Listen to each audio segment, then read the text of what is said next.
আসসালামু আলাইকুম।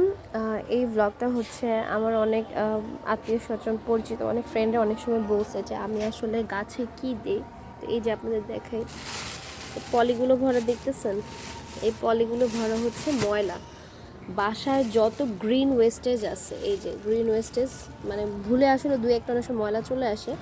এখানে হচ্ছে পেঁয়াজ রসুনের খোসা, ডিমের খোসা, যত সবুজ মানে কাঁচা যে সবজির ময়লাগুলো আছে এগুলো আমি ফার্স্টে ছাদে না আগে এগুলো পলিতে করে এভাবে রাখি, এটাকে পচাই। এই যে এখানে আমি দেখাই আরও, এই যে এখানে আরও আছে, এই যে এগুলো, এই যে পোকা পোকা হয়ে গেছে, এই যেটা পচে গেছে, পারফেক্টভাবে পচে গেছে। এই যে দেখছেন, এই যে পোকা ছেড়ে দিছে, এই যে এটা হচ্ছে পারফেক্টভাবে এটা পচে গেছে। আজকে আবার আমি এই যে এইটা আনছি, এগুলো কচুর খোসা, পেঁয়াজের খোসা, ডিমের খোসা। এখন এগুলো হচ্ছে আমি কি করব জানেন, এগুলো হচ্ছে আমি গাছে দিয়ে দেবো। এই যে দেখেন, এই যে আমি গাছে দিই। এই যে পলিথিনটা নিয়ে আমি গ্লাভস নিয়ে আসিনি আজকে, গ্লাভস আনলে ভালো হতো। এই যে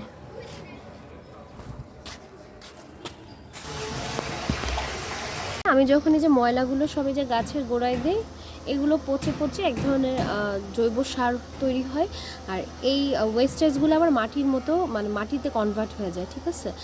এই যে ওই যে অনেক সব পেঁয়াজ রসুনের খোসা ফেলছি না, পেঁয়াজের বা রসুনের ইয়েগুলো থাকলে যেগুলো থেকে গাছ হয়েছে, এই যে প্রত্যেকটা টবে আমার দেখেন এই যে এই ময়লাটাই আমি দিই।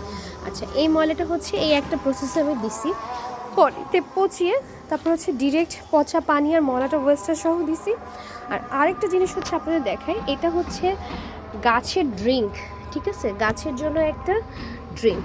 এই যে দেখেন, দেখছেন, এই যে বালতির মধ্যে আমি ময়লা দিয়ে পানি দিয়ে এরকম ঢেকে রাখি। 8 দিন 10 দিন যখন পচে যায় তখন হচ্ছে এই পানিটা আমি গাছের সবগুলোতে দিয়ে দিই। এটাই হচ্ছে গাছের মেইন খাবার। তো এই তো ছিল, এবার আসলে ওরকম আমি কোনো কিছু করি না, এবার একটু নিজে অনেক ঝামেলার মধ্যে ছিলাম। ইনশাল্লাহ 2-4 মাস পর আবার সামারের সবজি লাগাবো, তখন আপনার শেয়ার করবো। এই যে দেখেন, এই যে সিমের আপডেট, অনেকে আমাকে মেসেঞ্জারে নক দিছে তোমার সিমগুলো দেখায়। এই যে সিম, এই যে এগুলো সব, এই যে মাশাল্লাহ এখন সবগুলোই বড় হয়ে গেছে আল্লাহর রহমতে। এই যে তারপর হচ্ছে এই যে মানে এটা হচ্ছে অনেকটা হারভেস্ট করার টাইম হয়ে গেছে। এই যে সবগুলো হারভেস্টের টাইম হয়ে গেছে। এই যে আমি আরও কিছুদিন রাখবো, আর 1 সপ্তাহ রাখবো। এই যে ফুল এখনো মাশাআল্লাহ অনেক ফুল ছাড়ছে এদিকে, এখানে এখানে এই যে এইটাই হচ্ছে গোপন রহস্য, ঠিক আছে। তা কেউ চাইলে এভাবে দিতে পারেন, অনেকেই হয়তো জানেন, অনেকেই হয়তো জানেন এটাই। এছাড়া এই যে একটা পোকা, আমি কিন্তু আসলে আমার গাছে মানে কখনো রাসায়নিক কোনো কিছু ব্যবহার কখনোই করি না। আমি ছাদ বাগানে আজ পর্যন্ত আমি যত আমার আলহামদুলিল্লাহ আমি সবই বা আমার যত শখ ছিল, যত ধরনের সবজি সব উৎপাদন করছি, কোনো কিছু বাদ নাই। সব ধরনের ভেজিটেবল আমি আসলে করছি। আমার একমাত্র ছিল হচ্ছে গিয়ে যে এইটাই আমার মেন জিনিস ছিল, এছাড়া আমি কখনোই কোনো কিছু দিতাম না। মাটির সাথে জাস্ট আমি নিজে সার বানাইছি, সার বানাই যে দিছি। এই যে দেখেন, এখন যদি আমি দেখাই যে আসলে মাটি কতটুকু, অল্প মাটি।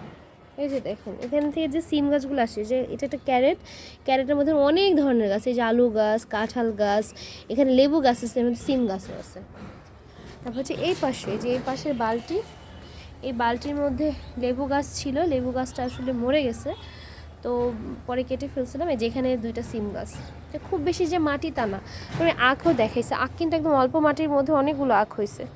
তো সবাই ভালো থাকবেন, কেউ চাইলে নিজের গাছে এটা ট্রাই করতে পারেন।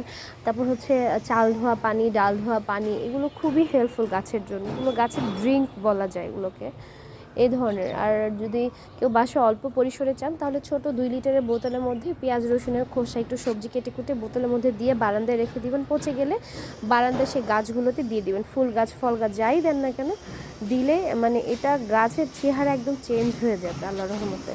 তো সবাই ভালো থাকবেন, আমার গাছগুলো যেন মাশাআল্লাহ বলবেন।